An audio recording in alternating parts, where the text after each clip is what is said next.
तो बच्चे आज की क्लास में हम अपना पेपर सेकंड का ही नेक्स्ट यूनिट स्टार्ट कर रहे हैं, यूनिट नंबर 5 जिसका नाम है रेजिड्यू।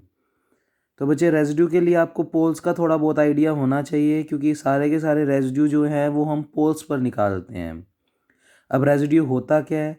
तो बच्चे ये यूनिट नंबर 5 है, और जो हमने कॉम्प्लेक्स में अभी तक 2 यूनिट किए हैं वो यूनिट नंबर पहला जो किया था वो 3rd था, और जो सिंगुलैरिटी वाला था वो यूनिट 4th था, और ये यूनिट 5th है। इसके बाद इसकी दूसरी बुक है मेजर थ्योरी, जिसमें पहले 2 यूनिट्स होंगे पेपर में। तो हम कंटिन्यूटी ही कर रहे हैं सारा काम, और साथ साथ थोड़े दिनों में आपके पास न्यूमेरिकल की बुक यानी लास्ट जो पेपर 5th है आपका, उसकी वीडियोस भी आनी स्टार्ट हो जाएंगी। और उसके लिए मैंने आपको कल की या परसों की क्लास में कैलकुलेटर देने को बोला था, तो मैं कैलकुलेटर दिखा देता हूँ। ये वाला कैलकुलेटर आपके पास होना चाहिए बच्चे, मॉडल नंबर भी लिखा हुआ है, तो कैसियो F991ES, और इस तरीके से दिखता है बच्चे। उसमें ये कैल्सी का बटन होना ज़रूरी है, और ये सारा यही कैलकुलेटर होना चाहिए, जिससे जो वीडियोस आएंगी उसको आपको चलाने में फिर दिक्कत नहीं आएगी। मैं यूं डिस्प्ले पे आपको बटन प्रेस कर करके दिखाऊंगा कि किस तरीके से हम क्वेश्चन को परफॉर्म कर रहे हैं।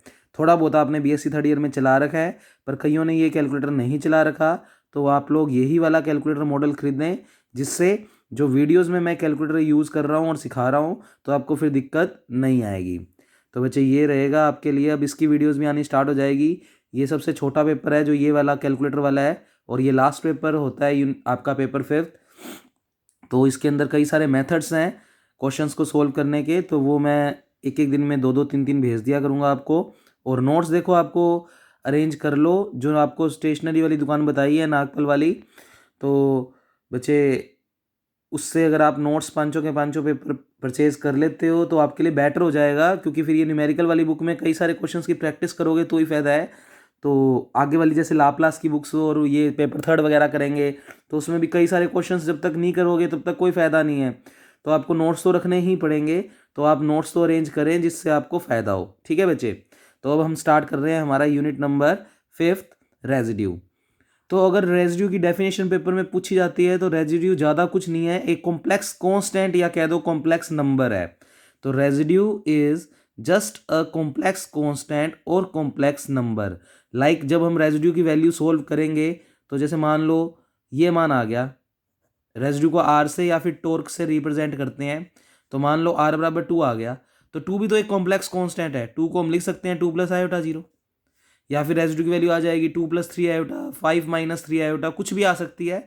तो रेजिड्यू सिर्फ एक कॉम्प्लेक्स नंबर या कॉम्प्लेक्स कांस्टेंट है और कुछ नहीं है। और रेजिड्यू निकालते किस पे हैं? रेजिड्यू हमेशा पोल्स पर निकालते हैं। अब पोल्स आपको पता है, जब भी फंक्शन के पोल्स निकालने होते हैं तो आप उस फंक्शन के डिनोमिनेटर को इक्वल टू 0 रखते हो। उससे जो जेड की वैल्यूज आती हैं वो पोल होती हैं। अब पोल कई टाइप का होता है। पोल सिंपल पोल भी हो सकता है और मल्टीपल भी। सिंपल पोल का मतलब अगर किसी पोल का ऑर्डर 1 है तो वो सिंपल पोल है, और अगर किसी पोल का ऑर्डर 2 3 4 ऐसा कुछ है तो वो सारे मल्टीपोल की कैटेगरी में चले जाएंगे। तो हमने उसी के बेस पे 2 फॉर्मूले बना दिए रेजिड्यू के। तो पहला फॉर्मूला, बस ये 2 फॉर्मूले याद होने चाहिए पूरे चैप्टर के दौरान। तो बच्चे रेजिड्यू एट सिंपल पोल। अब सिंपल पोल का मतलब आपको पता ही है कि ऐसा पोल जिसका ऑर्डर 1 होगा। तो मान लिया z = a कोई ऐसा पॉइंट है जिसके ऊपर हमें पोल मिला और उसका ऑर्डर 1 था, इसलिए हमने इसको बोल दिया सिंपल पोल। तो z = a को हमने सिंपल पोल क्यों बोला? क्योंकि मान लो किसी क्वेश्चन को सोल्व करने पर z = a पर जो पोल आया उसका ऑर्डर 1 था। अब अगर सिंपल पोल पे रेजिड्यू निकालना है तो बच्चे सिंपल पोल मिला किस पे है? a पॉइंट पे। तो रेजिड्यू को रिप्रेजेंट करेंगे r से। कुछ स्टैंडर्ड की बुक टॉर्क से भी शो करती है, पर हम पूरी बुक में आर से शो कर रहे हैं। तो रेजिड्यू का मतलब आर इक्वल टू, सिंपल पोल के लिए रेजिड्यू का फॉर्मूला है लिमिट जेड टेंडिंग्स टू ए का मतलब वो पॉइंट जिस पे पोल मिला है, तो limit z tendings to a z minus a into f z. अभी कैसे अप्लाई करते हैं क्वेश्चन में वो देखेंगे, एक बार के लिए आप याद रख लो। बस ये याद रखना है, ये ए क्या चीज़ है? जिस पर पोल मिल रहा है, सिंपल पोल मिल रहा है वो पॉइंट। ऐसे ही रेजिड्यू एट मल्टीपल पोल। अब मल्टीपल पोल का मतलब अगर किसी पोल का ऑर्डर 2 है, 3 है, 4 है या उससे भी ज़्यादा है, तो फिर हम ये फॉर्मूला यूज़ करेंगे। तो बच्चे रेजिड्यू को आर से शो करते हैं। ए वो पॉइंट है जिस पे हमें मल्टीपल पोल मिला है, मतलब 2 ऑर्डर का, 3 ऑर्डर का। तो limit z tendings to a 1/(m-1) ये m है, m-1 d/dz यानी ये डिफ्रेंशिएशन को शो कर रहा है और दोनों ही की पावर m-1 यानी यहाँ जो पावर लिखी है वही यहाँ पर लिखी है। तो d/dz की पावर m-1 फिर ब्रैकेट, और ब्रैकेट में लिखा हुआ है z-a की power m into f Z जिस फंक्शन की बात कर रहे हैं। तो बच्चे वो देखेंगे अप्लाई करना, तो जहाँ पर z इक्वल टू a क्या शो कर रहा है, डिनोट्स मल्टीपल पोल, मतलब वो 2 ऑर्डर का 3 ऑर्डर का किसी भी ऑर्डर का हो सकता है, पर a क्या चीज़ है जिस पॉइंट पर पोल मिल रहा है, और m ऑर्डर ऑफ पोल, जैसे z इक्वल टू a पर अगर 2 ऑर्डर का पोल मिल रहा है तो m का मान 2 हो गया। अब देखो ध्यान से, ये फॉर्मूला अगर तुमने याद कर लिया मल्टीपल पोल के लिए तो यहीं से तो ये फॉर्मूला बना है भाई। ये किस ऑर्डर के लिए है, जब सिंपल पोल हो, सिंपल पोल का मतलब ऑर्डर 1, ऑर्डर 1 का मतलब m का मान 1, अगर m का मान 1 इधर रख दोगे तो 1-1 0, 0 फैक्टोरियल 0, तो 1/0 फैक्टोरियल 1 होता है, तो 1/1 1, ये चीज़ तो खत्म हो गई।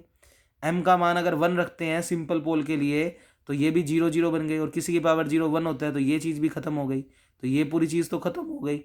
इधर m का मान 1 रखेंगे तो z-a इंटू एफ जेड, और लिमिट z टेंडिंग्स टू a, यही बन गया। तो इसका मतलब अगर आपने मल्टीपल पोल वाला फॉर्मूला याद कर लिया तो उसी से आप सिंपल पोल का फॉर्मूला बना सकते हो, पर याद दोनों एक साथ ही रखो, जिससे क्योंकि कई बार तो यही यूज़ होगा, और जब भी m का मान 2 3 4 और ज़्यादा होगा तो हम ये फॉर्मूला यूज़ करेंगे। यहाँ पर d/dz सिर्फ डिफ्रेंशिएशन को शो कर रहा है, मतलब इस पूरी चीज़ का z के रिस्पेक्ट में डेरिवेटिव। फिर नोट लगाकर लिखा, जब भी हमें क्वेश्चन में पोल निकालने होंगे, क्योंकि रेजिड्यू डिपेंड ही किस पे कर रहे हैं, पोल पे, तो जब भी हमें पोल निकालने होंगे तो हम उस फंक्शन के डिनोमिनेटर को कितना रख देंगे, इक्वल टू 0। अब एक अलग से डेफिनेशन जो सेक्शन ए में पूछी जा सकती है, मैरोमॉर्फिक फंक्शन किसे कहते हैं, ऐसा फंक्शन जिसके अंदर सिर्फ और सिर्फ सिंगुलैरिटी जो होगी वो पोल टाइप की होगी। बच्चे सिंगुलैरिटी मैंने आपको 2 टाइप की पढ़ाई थी, आइसोलेटेड और नॉन आइसोलेटेड, और आइसोलेटेड में 3 टाइप थे, रिमूवेबल, पोल्स और आइसोलेटेड एसेंशियल। अब वो क्या कहता, अगर किसी फंक्शन के अंदर सिर्फ और सिर्फ पोल टाइप की सिंगुलैरिटी हो तो उसे बोलते हैं मैरामॉर्फिक फंक्शन। यानी अगर किसी फंक्शन एफ जेड में हम सोल्व करें और उसमें और कोई सिंगुलैरिटी प्रेजेंट ना हो, सिर्फ और सिर्फ पोल टाइप की सिंगुलैरिटी मिले, तो फिर उस फंक्शन एफ जेड को आप क्या कहेंगे, मैरामॉर्फिक फंक्शन। तो लिखा क्या, a function whose only singularity is poles, then this function is called meromorphic function. जैसे आपको सिंगुलैरिटी के चैप्टर में मैंने लास्ट 1-2 वीडियोस में क्वेश्चन करवाया था, एक z-1/z² साइन 1/z-1, तो उसमें आपको पोल भी मिल रहे थे, आइसोलेटेड एसेंशियल भी मिल रही थी, तो इसका मतलब वो मैरामॉर्फिक फंक्शन नहीं है। तो मैरामॉर्फिक फंक्शन क्या होता है, उसका एक एग्जाम्पल, मान लो f Z is equal to z-1/z-3 का होल स्क्वायर। अब क्लियरली देख सकते हो इस फंक्शन के अगर न्यूमिनेटर को 0 रखते हो तो उससे 0 मिलेगी, और z इक्वल टू 1 एक 0 है सिंपल ऑर्डर की, क्योंकि 0 n पर डिपेंड नहीं कर रही तो वो लिमिट पॉइंट वाली डेफिनेशन नहीं लग सकती। तो इसका मतलब ऊपर वाले पोर्शन से तो किसी भी टाइप की सिंगुलैरिटी निकल कर नहीं आएगी, क्योंकि हमने पढ़ा हुआ है कि फंक्शंस की 0 अगर n पर डिपेंड करती है तो उस पर अगर लिमिट पॉइंट की डेफिनेशन लगाते हैं तो आइसोलेटेड एसेंशियल सिंगुलैरिटी मिलती है, पर यहाँ पर तो जो 0 आई है वो n पर डिपेंड नहीं कर रही, इसका मतलब न्यूमिनेटर से किसी भी प्रकार की सिंगुलैरिटी देखने को नहीं मिलेगी। अब बात करते हैं डिनोमिनेटर की, क्योंकि सिंपल फंक्शन है, कोई एल्जेब्रिक फंक्शन है, कोई एक्सपोनेंशियल नहीं है, ट्रिग्नोमेट्री नहीं है, तो हमें कोई और सिंगुलैरिटी मिलेगी ही नहीं। तो एल्जेब्रिक फंक्शन को जैसे ही इक्वल टू 0 रखेंगे तो z इक्वल टू 3 पोल है, इस ब्रैकेट की पावर कितनी है 2, तो इस पोल का ऑर्डर कितना हो गया 2, और क्योंकि सिर्फ इसमें पोल टाइप की सिंगुलैरिटी देखने को मिल रही है और कोई सिंगुलैरिटी प्रेजेंट नहीं है, तो इस एफ जेड को आप क्या कहेंगे, मैरामॉर्फिक फंक्शन। सेक्शन ए के लिए मोस्ट इंपॉर्टेंट है ये सारे फॉर्मूले, रेजिड्यू की डेफिनेशन, मैरामॉर्फिक फंक्शन, और ये दोनों फॉर्मूले तो याद ही होने चाहिए, इसके बिना इस चैप्टर में आगे बढ़ना मुश्किल है। अब नेक्स्ट कुछ क्वेश्चंस करवा के दिखाए हैं आपको कि कैसे हम रेजिड्यू निकालेंगे सिंपल पोल पे और कैसे मल्टीपल पोल पे। तो ध्यान से देखें, मान लो पहला क्वेश्चन है F Z is equal to z-2/z-3, और वो कह रहा है रेजिड्यू निकालो। अब रेजिड्यू निकालने के लिए सबसे पहले आपको पोल निकालना है, और पोल का ऑर्डर देखना है कि वो सिंपल है या मल्टीपल। मल्टीपल का मतलब 2 3 या उससे ज़्यादा। तो डिनोमिनेटर को 0 रख दिया, तो बच्चे जेड माइनस थ्री को इक्वल टू 0 रखेंगे तो जेड इक्वल टू 3 आएगा, क्योंकि इस ब्रैकेट की पावर 1 है तो जेड इक्वल टू 3 कैसा पोल है, सिंपल।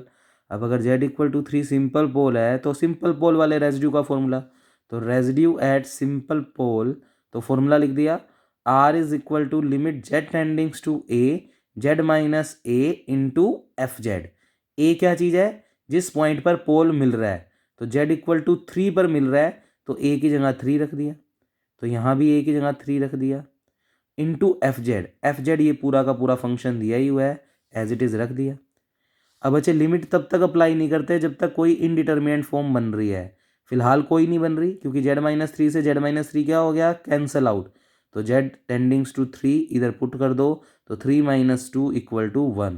1 को लिख सकते हो 1 प्लस आयोटा 0, तो it is just a complex number या कॉम्प्लेक्स कॉन्स्टेंट। तो रेजिड्यू ज़्यादा कुछ नहीं होता, एक कॉम्प्लेक्स नंबर या कॉम्प्लेक्स कॉन्स्टेंट होता है। अब ऐसे ही कुछ और क्वेश्चंस करवाए जिसमें सिंपल पोल और मल्टीपल पोल दोनों आ रहे हैं। तो बच्चे मान लो f Z is equal to है z minus two upon z minus one z minus three की पावर 3, ये 3 है, जेड माइनस थ्री की पावर 3। तो कहता है रेजिड्यू निकालो। बच्चे रेजिड्यू के लिए सबसे पहले पोल निकालने होते हैं, और पोल के लिए डिनोमिनेटर इक्वल टू 0, तो मैंने इस डिनोमिनेटर को इक्वल टू 0 रख दिया। तो Z minus one equal to 0 और जेड माइनस थ्री की होल क्यूब इक्वल टू 0। यहाँ से जेड की वैल्यू आई 1। इस ब्रैकेट की पावर को देखें तो सिर्फ 1 है, तो जेड इक्वल टू 1 तो कैसा पोल है, सिंपल पोल। तो इसके ऊपर तो रेजिड्यू निकलेगा सिंपल पोल से, और जब इसको इक्वल टू 0 रखेंगे तो जेड की वैल्यू 3 कितने टाइम्स, 3 टाइम्स, और इस ब्रैकेट की पावर 3 है, तो ये पोल ऑफ ऑर्डर कितना है, 3, तो ये लिखा हुआ है पोल ऑफ ऑर्डर 3। तो एम का मान कितना हो गया, 3। तो रेजिड्यू का जो फॉर्मूला मैंने मल्टीपल पोल के लिए लिखवाया था उसमें एम किसको रिप्रेजेंट कर रहा था, ऑर्डर को, और यहाँ पर एम कितना है बच्चे, 3। तो अब देखते हैं, तो ये मत कन्फ्यूज है ना, ये भी 3 है, ये भी 3 है। यहाँ पर ऑर्डर जो एम का मान होता है वो तो ये पावर बताती है, और ये जो चीज़ होती है वो ए पॉइंट होता है। तो ए का मान तो 3 है और उस पूरे ब्रैकेट की पावर 3 है, तो एम बता रहा था ऑर्डर ऑफ पोल, तो ऑर्डर एम का मान कितना है, 3। ये सारा कुछ लिख दिया। अब रेजिड्यू एट पहले सिंपल पोल निकालते हैं। सिंपल पोल तो 1 पे मिल रहा है, तो लिमिट जेड टेंडिंग्स टू ए की जगह रख दिया 1, जेड माइनस ए की जगह रख दिया 1, इंटू होता है एफ जेड ये पूरा का पूरा उठाकर रख दिया। जेड माइनस वन से Z minus one cancel out हो गया, और क्योंकि लिमिट अप्लाई करने पर कोई इंडिटर्मिनेंट फॉर्म नहीं बन रही तो हमने लिमिट अप्लाई कर दी और ये आंसर आ गया। अब रेजिड्यू एट क्या निकाल रहे हैं, मल्टीपल पोल। तो बच्चे ए का मान तो है 3 और एम का मान है ये जो पावर, तो एम का मान है 3, और मल्टीपल पोल का फॉर्मूला पहले तो रेजिड्यू R2 से रिप्रेजेंट कर दिया, क्योंकि ये पहला पोल था तो R1, और ये दूसरे के लिए रेजिड्यू निकाल रहे हैं तो R2। Limit z tendings to ए होता था, ए का मान कितना है बच्चे क्वेश्चन में, 3। फिर था 1 upon factorial M minus one, M का मान भी 3 है, तो 3 माइनस 1 2, और बच्चे 2 फैक्टोरियल कितना होता है, 2। तो आपने फॉर्मूले में ही वैल्यू रखी हुई है, फैक्टोरियल का थोड़ा बहुत नॉलेज होना चाहिए। अब जब आप यहाँ पर एम को मान 3 रखोगे तो 3 माइनस वन तो 2 बचेगा, 2 फैक्टोरियल 2 होता है, तो उसने सीधा लिख दिया 1/2। उसके बाद डी बाई डी जेड की पावर एम माइनस वन होता है, एम का मान 3 है, तो बच्चे एम का मान अगर यहाँ पर 3 रखेंगे तो 3 माइनस 1 2, 3 माइनस 1 2, तो D square upon D Z square. यहाँ पर भी एम का मान 3 रखेंगे और ए पॉइंट भी 3 है, तो जेड माइनस 3 की पावर 3, और एफ जेड जो भी दिया हुआ है वो पूरा का पूरा रख देंगे। तो ये रखा हुआ है बच्चे, तो जेड माइनस ए का मान रखा 3, एम की वैल्यू भी 3, और इनटू पूरा का पूरा एफ जेड, ये पूरा का पूरा एफ जेड उठाकर रख दिया। अब बच्चे सबसे पहले बच्चे कई बार देखो D square D Z square का मतलब इस पूरे ब्रैकेट का 2 बार जेड के रिस्पेक्ट में डिफ्रेंशिएशन, पर पहले देख तो लो कुछ कैंसिल आउट हो रहा है। तो जेड माइनस थ्री की होल क्यूब से जेड माइनस थ्री की होल क्यूब क्या हो गया, कैंसिल आउट। ऊपर भी जेड का फंक्शन नीचे भी जेड का फंक्शन, तो फर्स्ट अपॉन क्या लगेगा, सेकेंड। और इस चीज़ का मतलब है जेड का 2 बार डिफ्रेंशिएशन, तो जेड का अपने को जेड के रिस्पेक्ट में 2 बार डिफ्रेंशिएशन करना है, तो पहले फर्स्ट अपॉन सेकंड एक बार तो लगाएं। क्या होता है फर्स्ट अपॉन सेकंड, नीचे वाले का स्क्वायर, फिर नीचे को रखो एज इट इज, इसका डिफ्रेंशिएशन माइनस, फिर इसको एज इट इज और इसका डिफ्रेंशिएशन। तो देखें ध्यान से, तो R2 is equal to limit z tendings to 3 चल ही रहा है, 1/2 चल ही रहा है। ये स्टेप लास्ट वाला जो बना हुआ था वो वापस लिख दिया मैंने। अब लगाओ 2 बार करने से पहले 1 बार करते हैं, तो 1d/dz तो बच गया और 1d/dz लगा दिया, मतलब एक बार z के रिस्पेक्ट में डिफ्रेंशिएशन कर दिया। तो बच्चे नीचे वाले यानी z-1 का स्क्वायर, z-1 को रखा एज इट इज़, ऊपर वाले का z के रिस्पेक्ट में, तो z का z के रिस्पेक्ट में 1 लिखने की जरूरत नहीं है, 2 कांस्टेंट है तो डिफ्रेंशिएशन 0। फिर फॉर्मूले में होता है माइनस, फिर रखो फर्स्ट को एज इट इज़, फर्स्ट कौन है z-2 और नीचे वाले का डिफ्रेंशिएशन बचे इसका z के रिस्पेक्ट में करेंगे तो 1 और कांस्टेंट का 0, तो 1 को लिखने की जरूरत नहीं है। थोड़ा सा सिंप्लीफाई कर लो तो ये बच जाएगा। अब ऊपर तो z का फंक्शन है नहीं, तो बचे 1/x² का डिफ्रेंशिएशन होता है -2/x³, तो इसका कर दिया हमने माइनस का 2 दिस चीज़ का क्यूब, और फिर z का करेंगे तो 1, उसको लिखने की जरूरत नहीं है। 2 से 2 कैंसिल आउट हो गया, क्योंकि कोई इनडिटर्मिनेंट फॉर्म नहीं बन रही तो z की जगह रख दिया 3, तो 3 - 1 तो 2 का क्यूब, 2 का क्यूब होता है 8, और ऊपर एक माइनस चल रहा है तो माइनस का 1/8, 2 से 2 कैंसिल आउट। तो इस तरीके से आप सिंपल पोल पे रेजिड्यू और मल्टीपल पोल पे रेजिड्यू निकाल सकते हैं। अब ये 2 क्वेश्चन आपके होमवर्क हैं, इन्हें आप अच्छे से करके आएंगे। उसके बाद बच्चे रेजिड्यू जो हम चैप्टर पढ़ रहे हैं, इसमें टोटल मैंने क्वेश्चंस को 5 टाइप्स में बांट दिया है, तो उसमें से फर्स्ट टाइप के अंदर ये वाले नोट काम आएंगे। तो इसके लिए चाहिए आप लिख भी सकते हो कि ये जो नोट्स लगाए हैं वो हमने टाइप फर्स्ट के क्वेश्चंस को करने के लिए लगाए हैं। अब टाइप फर्स्ट में होगा क्या, तुम्हें अलग से ही लिमिट्स दिखेंगी, मतलब टाइप फर्स्ट तो बिल्कुल डिफरेंट है और बाकी जो 4 टाइप्स में मैंने क्वेश्चन को बांटा है वो एक जैसे हैं, थोड़ा थोड़ा चेंज रहेगा। तो वो 4 क्वेश्चंस 4 टाइप्स को करने का तरीका अलग और टाइप फर्स्ट के क्वेश्चंस को करने का तरीका अलग। अब टाइप फर्स्ट में तुम्हें 3 टाइप्स की लिमिट देखने को मिलेगी, 0 से 2π, -π से π और 0 से π। तो क्वेश्चन में जैसे ही तुम ये लिमिट देखो तो तुम्हें ये सारे नोट याद आ जाने चाहिए। अब ये नोट्स क्या कह रहे हैं बच्चे, साथ में टाइप फर्स्ट में आपको साइन या कोस तो बच्चे जो टाइप फर्स्ट के क्वेश्चंस रहेंगे उसमें अलग से तुम्हें लिमिट देखने को मिलेगी 0 से π, 0 से 2π और -π से π। यानी टाइप फर्स्ट बिल्कुल यूनिक है, वो हमें देखते ही पता लग जाएगा कि टाइप फर्स्ट का क्वेश्चन है, क्योंकि मैं अभी तुम्हें चार्ट बनवाऊंगा तो तुम ये बातें चाहिए मत लिखो कि टाइप फर्स्ट में कैसी कैसी लिमिट्स देखने को मिलेंगी। तो बच्चे टाइप फर्स्ट के लिए ये नोट लगाए हैं और सिर्फ टाइप फर्स्ट में ही इन नोट्स का यूज़ करेंगे हम। Type second, third, fourth, fifth एक जैसे हैं, सिमिलर हैं और उनमें इनका यूज़ नहीं होगा। हालांकि उन क्वेश्चंस में भी साइन कोस प्रेजेंट होंगे पर उनमें इन कंसेप्ट का यूज़ नहीं करेंगे, सिर्फ ये कंसेप्ट टाइप फर्स्ट में ही यूज़ करेंगे। और टाइप फर्स्ट में एक तो लिमिट आपको बताई है, तो मैंने साइड में लिख भी रहेगा टाइप फर्स्ट, और उसमें साइन और कोस तुम्हें क्या मिलेगा, प्रेजेंट। अब साइन और कोस की मिनिमम और मैक्सिमम वैल्यू आपको पता है, आप लोग साइन और कोस के ग्राफ देखें, साइन और कोस की मिनिमम वैल्यू होती है बच्चे -1 और मैक्सिमम वैल्यू होती है +1।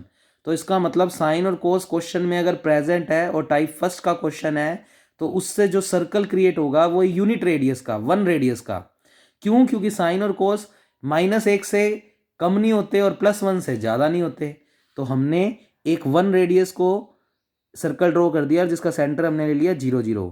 तो 0 से यहाँ भी 1 रेडियस, यहाँ भी 1, यहाँ भी 1, यहाँ भी 1, और कोऑर्डिनेट आपको आते ही हैं। इधर प्लस एक्स एक्सिस होती है तो 1,0, एक्स एक्सिस पे y 0 होता है, इधर 0,1, इधर -1,0 और इधर 0,-1। अब किसी भी कॉम्प्लेक्स नंबर को कैसे लिखते हैं, तो कुछ बातें याद रखनी है, चाहिए आप ये सारा कुछ याद मत रखो, बस ये जो बॉक्स में बंद है वो रिजल्ट टाइप फर्स्ट के लिए याद रख लो। मैं ऐसा सारा प्रोसेस करने वाला हूँ। तो z इक्वल टू होता है x + i/y, जहाँ पर आपने पढ़ रखा होगा कि x होता है r cos थीटा और y होता है r sin थीटा। तो ये r आपको दिख नहीं रहा होगा तो ये लिख देना, x बराबर r cos थीटा और y बराबर r sin थीटा। अब क्योंकि यूनिट रेडियस का सर्कल लेकर चले हैं तो r की वैल्यू 1 है, तो r को 1 रख दिया तो 1 रख दिया तो r खत्म हो गया, तो cos theta plus iota sin theta. अब आपने आयलर थ्योरम पढ़ी हुई है, cos theta plus iota sin theta को क्या लिख सकते हैं, e⁻ आयोटा थीटा। तो याद रखना टाइप फर्स्ट के क्वेश्चंस के लिए मैं हमेशा z को e⁻ थीटा को क्या लिखूंगा, z।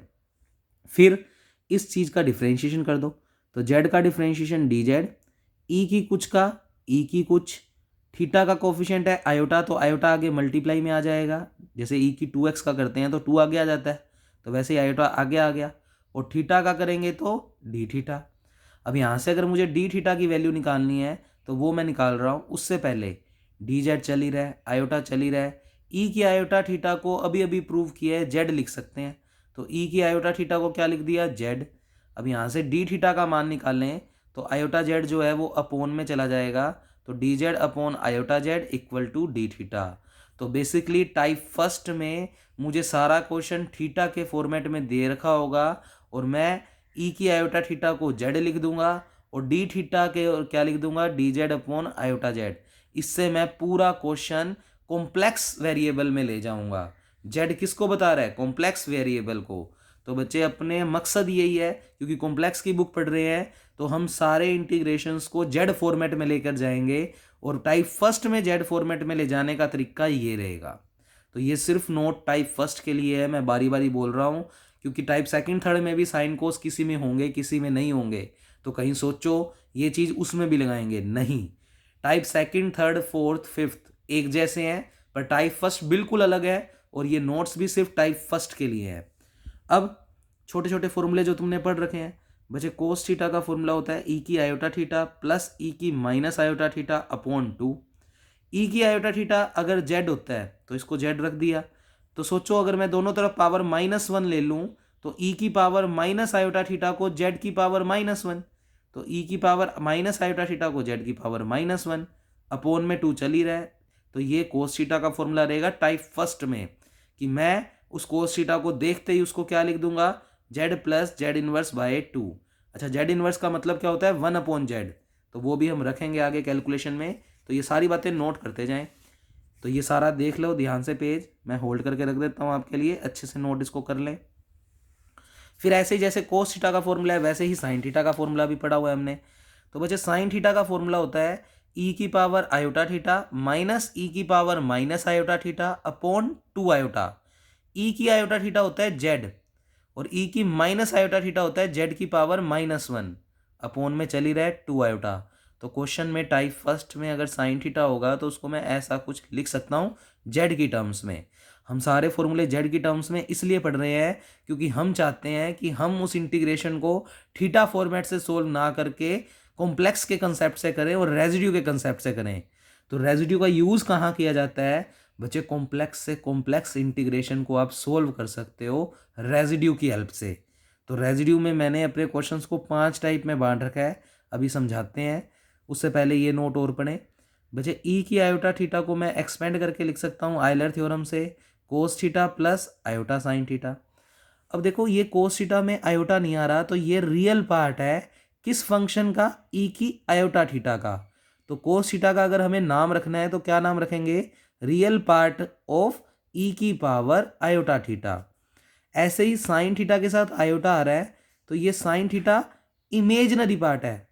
तो साइन थीटा को क्या बोल रहे हैं, इमेजनरी पार्ट ऑफ, किसका इमेजनरी पार्ट है, इस फंक्शन का। तो फंक्शन का नाम है ई की आयोटा थीटा। तो साइन थीटा किसको रिप्रेजेंट कर रहा है, इमेजनरी पार्ट ऑफ ई की पावर आयोटा थीटा। ये प्लस का है, ई की पावर प्लस आयोटा थीटा, तो इसको लिख देना ई की पावर आयोटा थीटा ही, मतलब ये चीज़ ही लिख देना। फिर इस पूरे क्वेश्चंस को सोल्व करने के लिए, चाहे वो टाइप फर्स्ट है, सेकंड है, थर्ड है, फोर्थ है या फिफ्थ है, मैं इस थ्योरम का यूज़ करूँगा और ये थ्योरम आगे मैं प्रूव भी करवाऊँगा। तो आप लोग इसको जल्दबाजी ना करें नोट करने की, इसके ऊपर इसका स्टेटमेंट है, जो मैं बोलता हूँ आप लिखें, F Z is analytic within and on a close curve C except finite number of poles inside C. यानी पूरा का पूरा फंक्शन अंदर और बाउंड्री पर एनालिटिक है, पर कुछ पॉइंट्स पर हमें पोल मिल रहे हैं और वो पॉइंट कर्व सी के अंदर है। तो एलडीआई वाले का स्टेटमेंट भी लिख सकते हो, एलडीआई में भी यही स्टेटमेंट था, मैंने एक थ्योरम करवाई हुई है सिंगुलैरिटी में। तो उसमें प्रूव तो 1/2 pi iota integration F dash Z upon F Z into D Z is equal to n minus P, पर ऊपर वाली जो लाइनें थी वो एज इट इज़ लिख देना। तो अगर इसका स्टेटमेंट तुमसे बोलने पर नहीं लिखा जा रहा तो वहाँ से कॉपी पेस्ट कर लो, क्या था वापस सुन लो, वहाँ तक ही लिखना है जितनी लाइन मैंने बोल ली है, पूरा मत लिख देना वो एलडीआई वाला। तो क्या बोला मैंने, हालांकि ये पूरा प्रूफ करेंगे आगे, ये 20 नंबर की थ्योरम भी है इसी यूनिट के लिए कि ये फॉर्मूला कैसे बना है, पर एक बार के लिए क्वेश्चंस कर रहे हैं पहले, तो मैं ये फॉर्मूले का यूज़ करूँगा सीधा, तो ये फॉर्मूला आपको याद होना चाहिए। तो वापस स्टेटमेंट लिख लो, कोशी रेजिड्यू थ्योरम का स्टेटमेंट क्या है, if F Z is analytic function within and on a close curve C except a finite number of poles inside C. Except का मतलब कुछ पॉइंट्स ऐसे हैं जिन पे हमें पोल मिल रहा है, तो कुछ पॉइंट को छोड़कर बाकी सभी पे फंक्शन एनालिटिक है।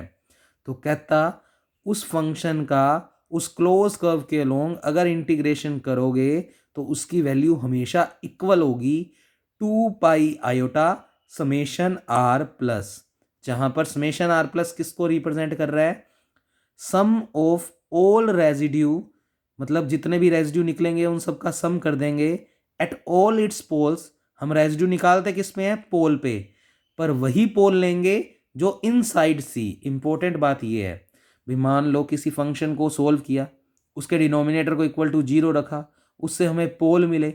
अगर मान लो 10 पोल मिले हैं, 10 में से 8 पोल कर्व के अंदर हैं, तो हम रेजिड्यू भी सिर्फ उन 8 पोल्स पे निकालेंगे, और जो 2 पोल कर्व से बाहर हैं उन पर रेजिड्यू नहीं निकालेंगे, तो वो शामिल नहीं होंगे।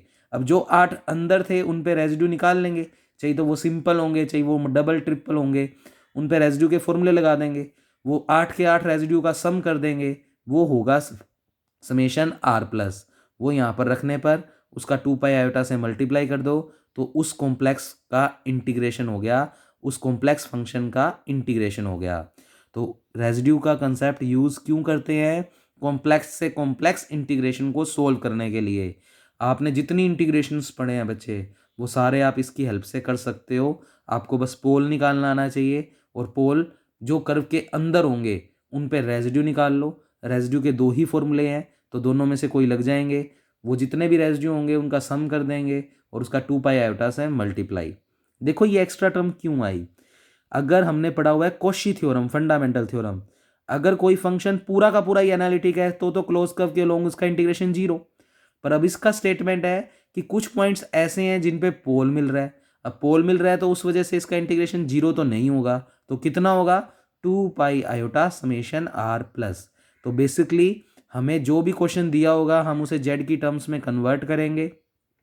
तो टाइप फर्स्ट में जेड की टर्म्स में कन्वर्ट करने के लिए ये जो कुछ नोट्स लगवाए थे वो याद होने चाहिए, ये बातें पता होनी चाहिए। अब ऐसे ही देखो, ई की पावर अगर आयोटा 2 थीटा होता तो उसको लिखते हैं हम कोस 2 theta plus iota sine 2 theta, और कोस 2 थीटा को क्या लिखते, रियल पार्ट ऑफ ई की पावर आयोटा 2 थीटा, और साइन 2 थीटा को क्या लिखते, इमेजिनरी पार्ट ऑफ ई की पावर आयोटा 2 थीटा।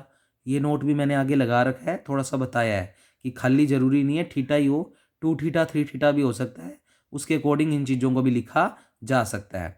अब मैंने क्या किया, रेजिड्यू को इजी बनाने के लिए सारे क्वेश्चंस को 5 कैटेगरी में बांट दिया। तो आप लोगों को ये चार्ट अच्छे से दिख रहा होगा, मैं थोड़ा सा बोल के लिखवाता हूँ तो आप उसको अच्छे से लिख लीजिए। तो रेजिड्यू में जो भी क्वेश्चंस होंगे वो 5 टाइप के होंगे। आपको सबसे पहला टास्क जो रहेगा वो यही रहेगा कि आपको टाइप ढंग से पहचानना है कि ये किस टाइप का क्वेश्चन है, क्योंकि अगर आपने पेपर में टाइप सही पहचान लिया फिर तो क्वेश्चन बहुत सिंपल है। तो बच्चे रेजिड्यू में 5 टाइप के क्वेश्चन है।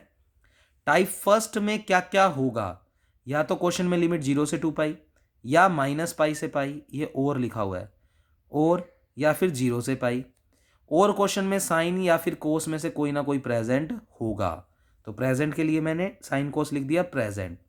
तो ऐसा कुछ दिखते ही टाइप फर्स्ट याद आना चाहिए आपको। अब टाइप फर्स्ट कैसे करते हैं वो तो बाद की बात है, आपको टाइप पहचान में आना चाहिए पहले। फिर टाइप सेकंड में देखें, टाइप सेकंड में 0 से इन्फिनिटी या -इन्फिनिटी से इन्फिनिटी लिमिट होगी। साइन कोस प्रेजेंट नहीं होंगे, डज नॉट प्रेजेंट, प्लस जो पोल्स निकलेंगे, पोल के लिए डिनोमिनेटर इक्वल टू 0 पुट करेंगे, और जो पोल्स आएंगे वो इमेजिनरी आएंगे, मतलब वो आयोटा पे डिपेंड करेंगे। फिर टाइप थर्ड पे आ जाओ। टाइप थर्ड में भी लिमिट तो यही वाली है, देखो सेकंड से लेकर 5th तक के टाइप एक जैसी कैटेगरी वाली लिमिट रखते हैं, बस उनमें चेंज इन चीज़ों में होता है।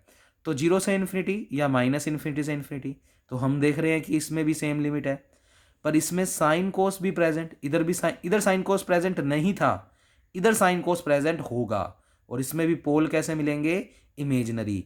तो ये टाइप थर्ड को रिप्रेजेंट करेगा। तो टाइप सेकंड में साइन कोस प्रेजेंट नहीं था, इमेजिनरी पोल थे, इसमें भी इमेजिनरी पोल है पर साइन कोस प्रेजेंट भी है, तो ये टाइप थर्ड हो गया। अब टाइप फोर्थ पे आ जाओ, उसमें भी लिमिट तो 0 से इन्फिनिटी या माइनस इन्फिनिटी से इन्फिनिटी। साइन कोस इसमें भी प्रेजेंट है, देखो इसमें भी प्रेजेंट था, इसमें भी प्रेजेंट है, पर इसमें इमेजनरी पोल यानी आयोटा वाली नंबर्स आते थे, पर इसमें रियल पोल आएंगे, मतलब इसमें आयोटा वाली चीज़ नहीं आएगी। तो ये है टाइप फोर्थ। और टाइप फिफ्थ कुछ नया नहीं है, mix of type third and type fourth, मतलब टाइप थर्ड और फोर्थ दोनों को अगर मिक्स कर दें तो वो टाइप फिफ्थ। अब टाइप फिफ्थ में इसका मतलब लिमिट्स तो यही होंगी, साइन कोस प्रेजेंट होगा, इमेजनरी पोल भी आएंगे और रियल पोल भी आएंगे, तो अगर दोनों ही पोल मिल रहे हैं तो वो टाइप फिफ्थ हो गया, इसका मतलब वो टाइप थर्ड और फोर्थ का मिक्स हो गया। तो बच्चे अगर आपने पेपर में टाइप सही पहचान लिया तो फिर क्वेश्चंस को करने में दिक्कत नहीं होगी। बहुत ही ईजी चैप्टर है, बड़े आराम से करवाएंगे इसको भी।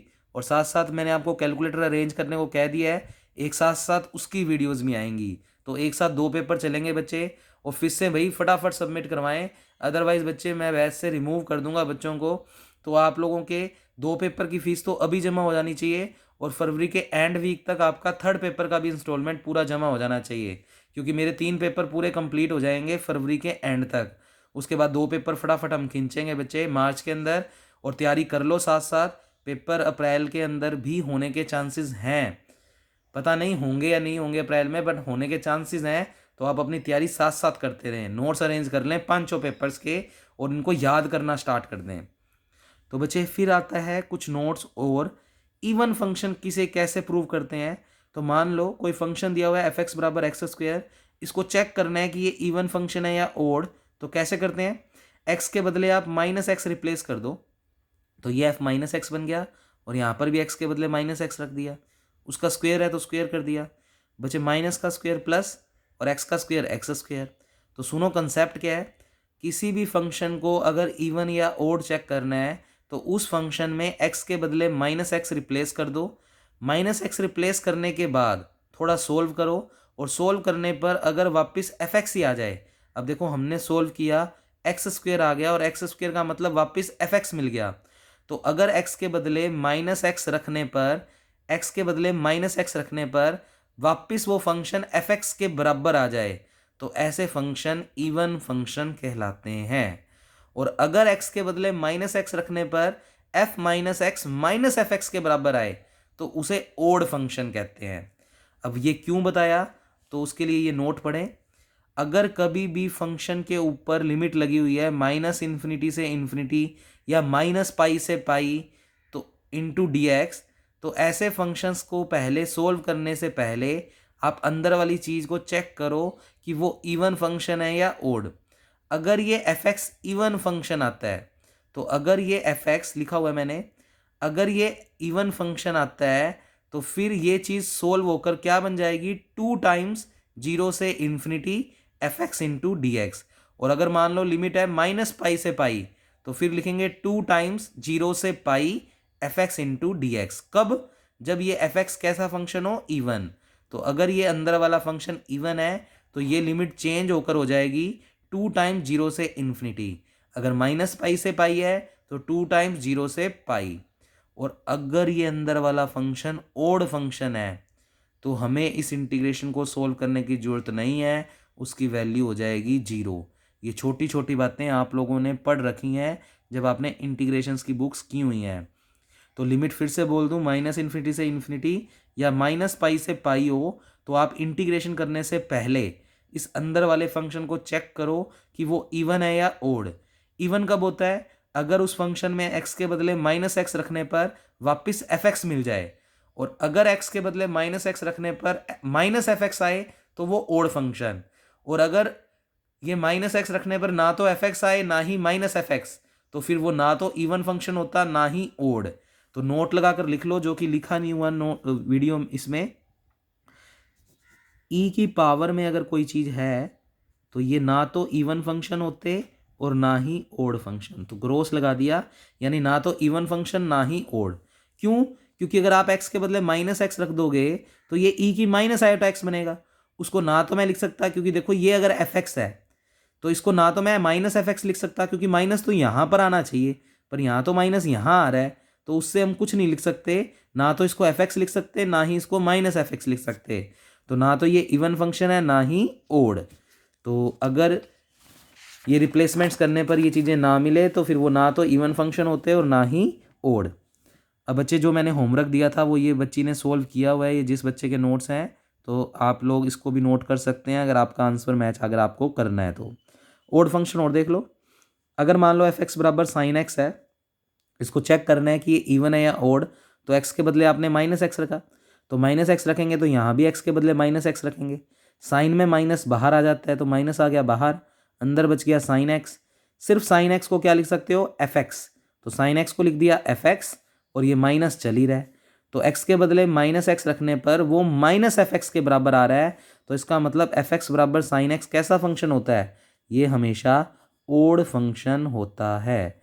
और आगे के क्वेश्चंस के लिए डायरेक्ट याद रख लो क्योंकि उसमें इवन ओड को चेक नहीं करेंगे, इनके लिए दो रिजल्ट याद रख लो कि साइन एक्स हमेशा ओड फंक्शन होता है और कोस एक्स हमेशा इवन फंक्शन होता है। अब कोस एक्स इवन फंक्शन क्यों होता है मैं चेक करवा देता हूँ बच्चे। एफ एक्स बराबर होता है कोस एक्स, अगर एक्स के बदले माइनस एक्स रखेंगे तो एफ माइनस एक्स बराबर कोस माइनस एक्स, कोस में माइनस खत्म हो जाता है तो कोस में माइनस खत्म हो गया कोस एक्स।